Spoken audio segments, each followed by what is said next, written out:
Hello guys, it's me Eva and welcome to my second day here at Calintan Island. So ngayon naka-schedule kami para mag-island hopping and then ang unang spot namin is Calintan Cave which is yung pinaka-tourist spot nila. So guys, ito nga pala yung Calintaan Cave. Unfortunately, hindi kami pwedeng pumunta or hindi kami advisable na pumunta lalo na maalon. Pangalawa, maraming jellyfish ngayon. So, sabi ni Kuya medyo delikado lalo na may kasama kaming bata. So, ngayon is didiretso na lang kami sa Huwag Lagoon which is yung fish sanctuary nila. And magpi-fish feeding na lang kami and then magi-snorkeling. Nakakalungkot lang kasi ang ganda ng cave sobra nung nilapitan namin. Kaso nga lang, since medyo delikado, so okay lang.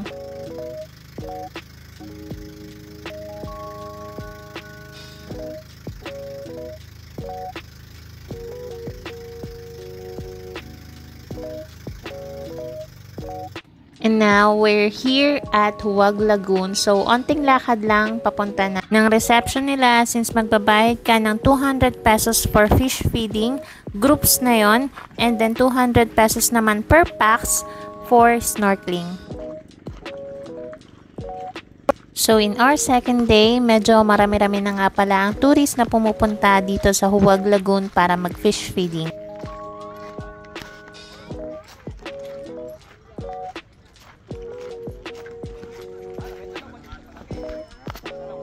So, sabi nga pala dito ni ate is kailangan namin magbasa sa dagat bago kami tumuloy ng snorkeling. Since I decided na isabay na lang ang snorkeling at ang fish feeding dahil maraming tao or tourist ang nakapila.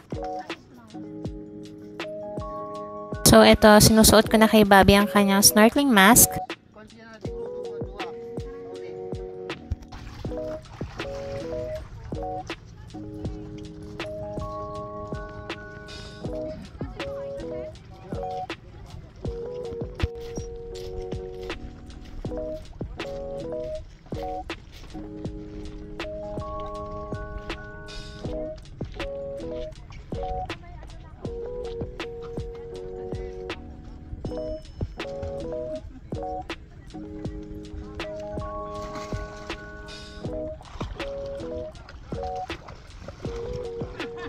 At ayan, nandito na nga tayo. So, pagbaba pa lang namin, nagulat ako sa dami ng isda na nakapalibot at nag-aantay ng pagkain.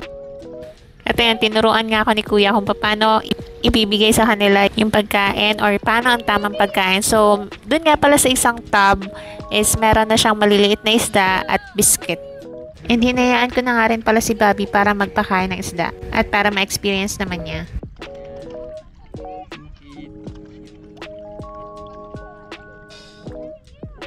And ayun, napag-isip-isip ni Kuya na mag-video underwater gamit ang aking cellphone. So, ayan guys, tingnan nyo kung gaano karaming isda. Actually, itong mga isda na to is yung pampanon isda na kinakain. Pero dito sa kanila, hindi nila to hinuhuli at hindi rin nila kinakain or niluluto. Inaalagaan nila to, pinaparami at pinapalaki. So, ayun, sabi nga pala ni Kuya, kukuha na daw niya ako ng video habang nagda-dive. Kaso, ayun, naubusan ng hangin ng lola mo. So, sabay ahon. Itong snorkeling mask kasi na nabili ko is hindi siya pang dive. So, kapag nag-dive ka, is humihigpit siya sa mukha at hindi ka makakahinga. So, nga pala guys, hindi lang nga pala pampano ang mga isda rito. Meron din silang tinatawag na Napoleon wrasse, bangus, surgeon fish, at nandito rin si Nemo. And actually, marami pa silang iba't ibang uri ng isda rito na hindi ko kilala, so kayo na bahala.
At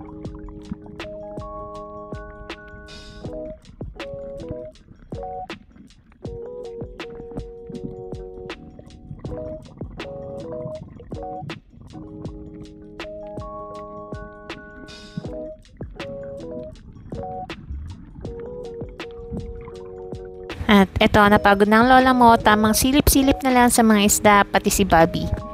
Nakaka-enjoy lang din makipaghalubilo sa mga isda. At kahit si Bobby ay nag-i-enjoy din.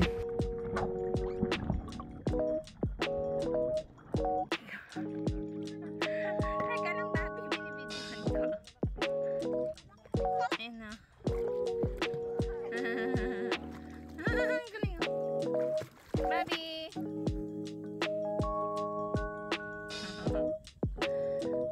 Pogi.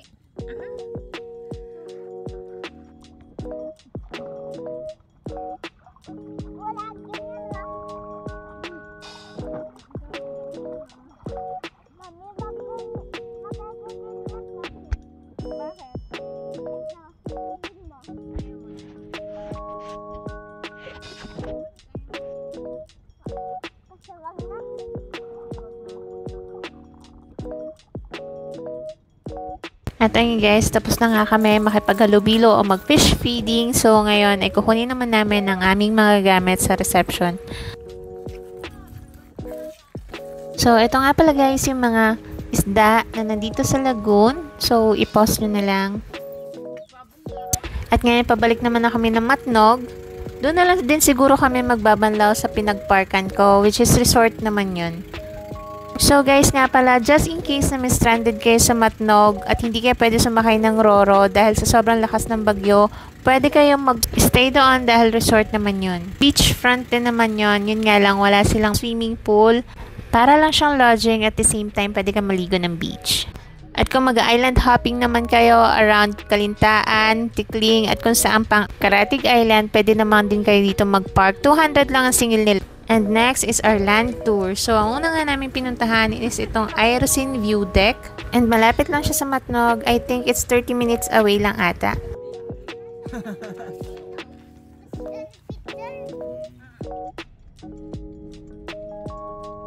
Next destination is yung Irosin Zoo Park nila.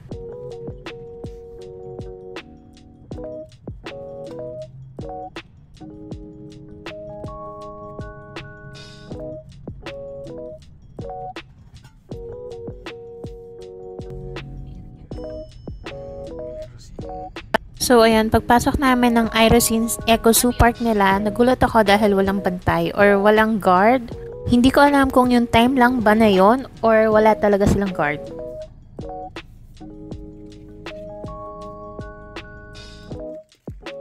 Babi, doon ka. So pagpasok mo ng Eco Zoo Park is bubungad sa'yo ang playground na pwede maglaro ang mga bata. Yun nga lang, pansin ko, walang nagpupunta or hindi ko alam kung close to ng araw na yon, pero nakapasok naman kami. So, diretso tayo para makita yung mga animals na available sa zoo park nila.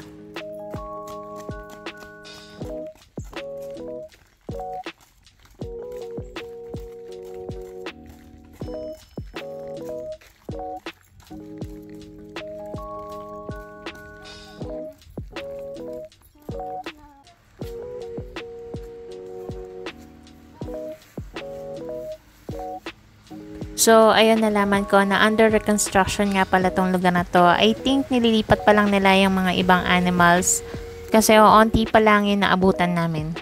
And napansin ko na may mga truck na pumapasok at may gumagawa doon banda sa pinakadulo. So, open pa rin naman siya sa mga tourists, yun nga lang walang tour guide. So, ito nga pala yung mga naabutan namin. Ostrich.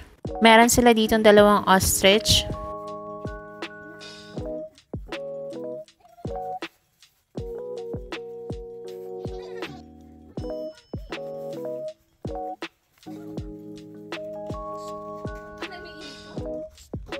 At dito naman sa side na to is yung mga unggoy or monkey.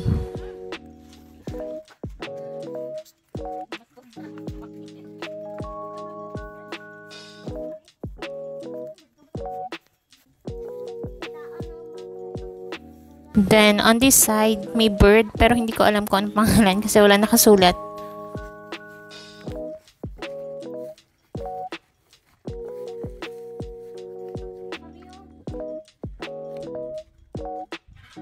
So dito nga pala sa cage na to is meron silang Malayan civet or also known as tingarong or musang.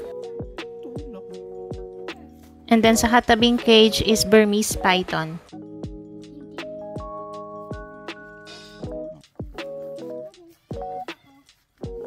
And yun na nga yung sinasabi ko, may mga cage talaga na bakante. So baka yung ibang mga animals is nalipat na nila. Kasi as you can see naman, may mga pangalan yung cage, although wala nga lang laman. So meron din sila ditong eagle at nagulat pa nga ako at bigla siyang humiyaw. So ayun lang guys yung mga available nilang hayop as of now. Then yun, tamang video naman para sa TikTok. Okay, so third stop is Barcelona Ruins Park. And tapat nga pala nito is yung Presidencia Ruins and Church. So bago ka nga pala mag-picture-picture is magbabayad ka ng kanilang tourism fee na hindi naman naabot sa 100. At ayun, nabudol pa nga ang lola mo at napabili ng mga souvenirs.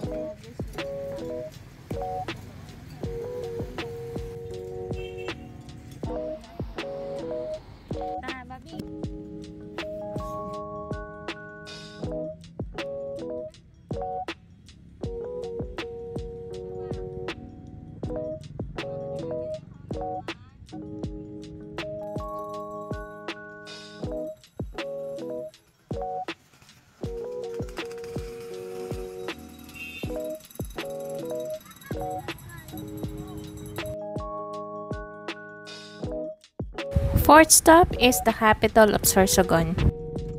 So dito sa capital ng Sorsogon is nandito yung museo at yung plaza nila.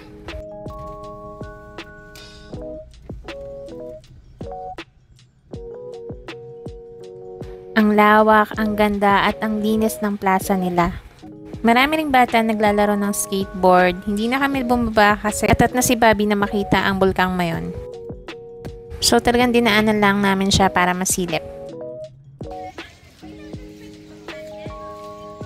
Fifth stop is the Kagsawa Ruins. Bago nga pala kayo guys pumasok is magbabayad kayo ng tourism fee na 100 pesos. May mga nag-aalok din pala dito ng ATV trail and nasa 200 to 300 yung rate nila doon.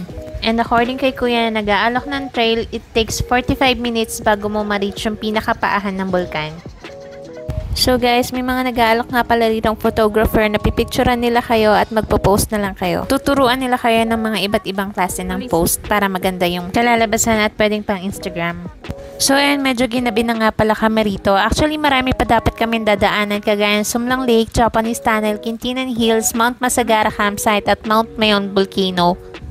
Kaso dahil medyo paggabi na, baka next time na lang. Nakabook din kasi ako rito sa Blue Wish Resort located at Camsur. So, ang travel time nga pala from Bicol to Camsur is 1 hour and 45 minutes.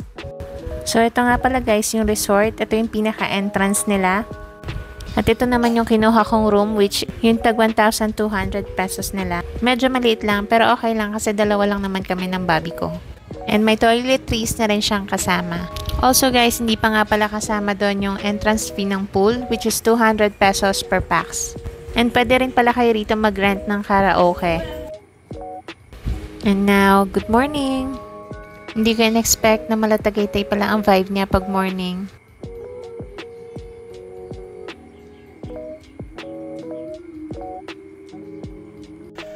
And it's time to leave Camsur. And now, tuloy-tuloy naman ang biyahe namin papuntang Manila.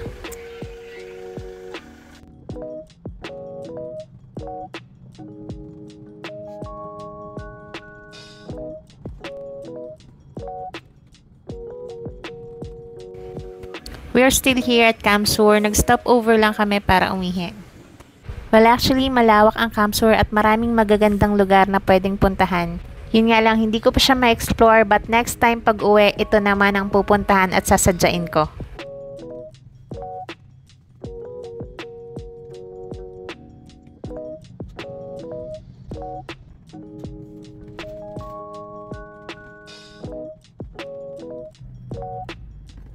And now we are here at the Zigzag Road of Atimonan, Quezon.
So finally, we are here at SLEX.